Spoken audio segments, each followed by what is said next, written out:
So guys Daria बेरेनाटो जिन्हें आप Sonia devil के नाम से भी जानते ही होंगे, तो इस फरवरी 2023 में उन्हें उनके होटल वैलेट से अरेस्ट कर लिया गया था। उनकी कार में एक गन या रिवॉल्वर पाई गई थी। हालांकि उनके पास लीगल परमिट तो था उसे चलाने का, बट वो परमिट उनके घर फ्लोरिडा तक ही सीमित था, न्यू जर्सी में नहीं था, जहाँ उन्हें अरेस्ट किया गया। एंड फरवरी से वो केस लड़े ही जा रही थी, बट अब फाइनली उन्हें राहत की सांस मिलने वाली है, क्योंकि अब उनका केस ऑलमोस्ट एंड होने वाला है और वो इस केस को जीतने वाली है। एटलीस्ट ये नया साल तो उनके लिए एक नई शुरुआत होगा, जैसे आपके लिए और मेरे लिए। एंड फिलहाल तो आप देख रहे हैं WrestleNetics एंड सब्सक्राइब करना तो बनता है। So Royal Rumble is just around the corner and returning surprises की बात तो ऐसे नहीं होगी, क्योंकि पहले तो साशा बैंक्स, लेकिन अब अलीशा फॉक्स भी इस टीम को ज्वाइन करती जा रही हैं। देखो 2022 रॉयल रंबल में उन्होंने लास्ट बार अपनी अपीयरेंस दी थी एंड देन WWE से उनका डिपार्चर हो गया था और वो ओपन सर्किट्स में काफी एक्टिव थी, काम कर रही थी। तो उन्होंने कहा कि यार मेरे बीच एंड WWE के बीच कोई भी मतभेद नहीं है, सब कुछ अच्छे टर्म्स पर ही हुआ हमेशा। एंड हो सकता है कि रॉयल रंबल 2024 में भी मैं आपको सरप्राइज एंट्रेंट के तौर पर नजर आ जाऊं। वुमेन साइड की तरफ से बात करें तो ये काफी अच्छा ही है। वैसे भी इस साल कुछ एपिक होने की उम्मीद भी नहीं है वुमेन साइड रॉयल रंबल की तरफ से। अगर ऐसे कुछ नए नाम जुड़ते हैं तो काफी ज्यादा अच्छा लगेगा। इसके बाद मर्सिडीज मोने AKA साशा बैंक्स सच में WWE के साथ बात ही कर रही थी अपने रिटर्न के बारे में,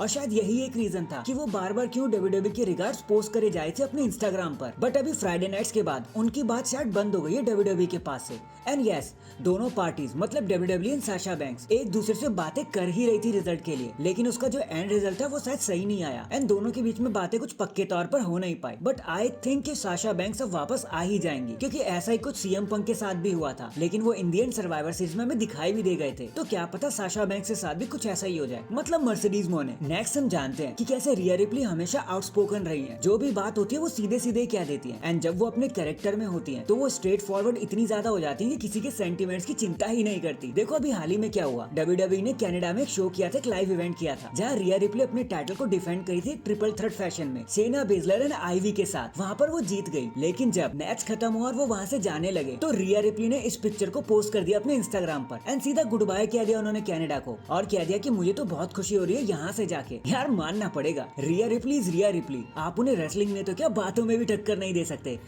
#mommy mode ultimate. In the end the original bro math riddle को WWE से जाने के बाद ओरिजिनल प्रॉब्लम्स फेस करनी पड़ रही हैं। देखो उनके साथ तो कुछ ज्यादा ही बुरा हो गया। उन्होंने एक वीडियो अपलोड करी अभी हाल ही में अपने इंस्टाग्राम पर, जहाँ पर उन्होंने अपने रियल लाइफ के प्रॉब्लम के बारे में हमें बताया कि WWE से जाने के बाद उनके साथ क्या क्या हुआ। उन्होंने कहा कि देखो तुम बहुत टाइम से मुझसे कुछ सुन नहीं रहे थे, तो आज मैं आपको बता देने वाला हूँ कि रियलिटी में क्या चल रहा है, रियल लाइफ में क्या चल रहा है। मैं बहुत बीमार हूँ, मेरी गर्लफ्रेंड काफी ज्यादा बीमार है, मेरे एक बेबी को अपेंडिक्स हो चुका है जिसका अर्जेंट सर्जरी करानी पड़ी एंड फिर मेरी गर्लफ्रेंड को भी एक इमरजेंसी में हॉस्पिटल ले जाया गया, ऊपर से मेरा एक नया नया बेबी है। तो क्या बताऊँ मैं आपको, लाइफ काफी ज्यादा बिजी हो गई है। माय गुडनेस यार, ये तो कुछ ज्यादा ही हो गया हमारे ओरिजिनल ब्रो के साथ। All the very best math riddle, please आप जल्दी से ठीक हो जाओ एंड ये न्यू ईयर आपकी सारी प्रॉब्लम्स को लेकर झट से छूमंतर हो जाए एंड गेट वेल सुन मेरे भाई। So that is it guys. देखो फिलहाल के लिए तो इतना ही। आप मुझे बताना एलिशा फॉक्स, साशा बैंक्स या फिर कितने और नाम है जो रॉयल रंबल में हमें नजर आ सकते हैं, कमेंट करके जरूर बताना। एंड चैनल पर नया है तो चैनल को जल्दी से लाइक एंड सब्सक्राइब कर दो। बाकी मैं मिलता हूँ आपसे किसी और अपडेट के साथ, तब तक के लिए अपना ख्याल रखें और खुश रहें।